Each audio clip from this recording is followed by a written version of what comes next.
ललित चिरके, जिल्हा परिषद उच्च प्राथमिक शाळा भोपाळ येथील 8वीची विद्यार्थिनी। आज 17 सप्टेंबर म्हणजेच मराठवाडा मुक्ती संग्राम दिन। सर्वप्रथम तुम्हा सर्वांना मराठवाडा मुक्ती संग्राम दिनाच्या खूप खूप शुभेच्छा। मित्रांनो, आज मी तुमच्या समोर एक वेगळाच विषय मांडणार आहे, तो म्हणजे माझ्या स्वप्नातील भारत। भारत माझा देश आहे, पण घरोघरी विभाजनेची रेख आहे। भारत माझा देश आहे, पण घरोघरी विभाजनेची रेख आहे। सारे भारतीय माझे बांधव आहेत, पण घरोघरी कौरव पांडव आहेत। सारे भारतीय माझे बांधव आहेत, पण घरोघरी कौरव पांडव आहेत। माझ्या देशावर माझे प्रेम आहे, पण प्रेम करणाऱ्या आई वडिलांची घरात प्रेम आहे।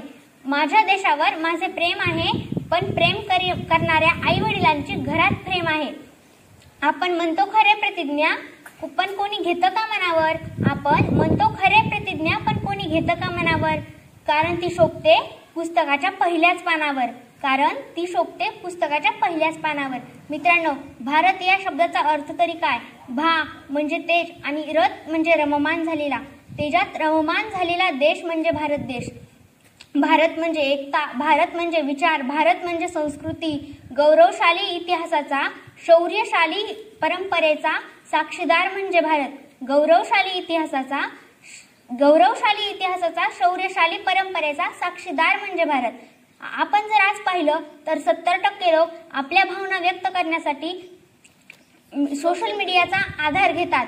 एकेकाळी सोन्याचा धूर निघणारा भारत देश आज लोभामुळे, भ्रष्टाचारामुळे संपूर्ण बिघडून गेलाय। उद्याचा भारत म्हटलं ना की माझ्या मनात फक्त एकच विचार येतो, तो म्हणजे संरक्षणाचा। आज आपण जर पाहिलं तर भारत आपल्या संरक्षणासाठी सक्षम आहे का? कारण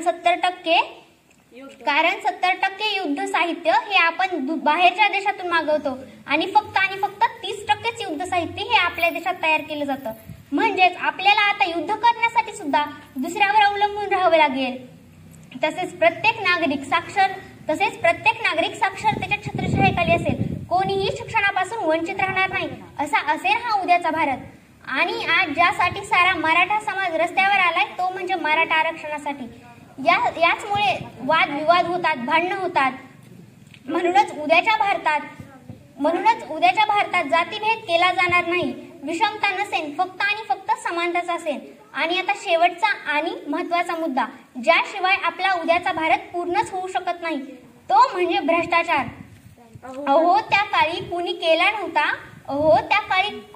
नव्हता दुराचारीचा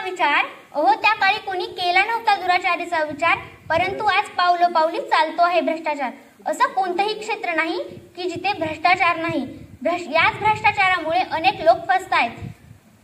पण उद्याचा भारत हा भ्रष्टाचार मुक्त असेल। शेवटी माझ्या शिक्षकांनी मला इथे बोलण्याची संधी दिली, त्याबद्दल मी त्या सर्वांचे आभार मानते व धन्यवाद। जय हिंद।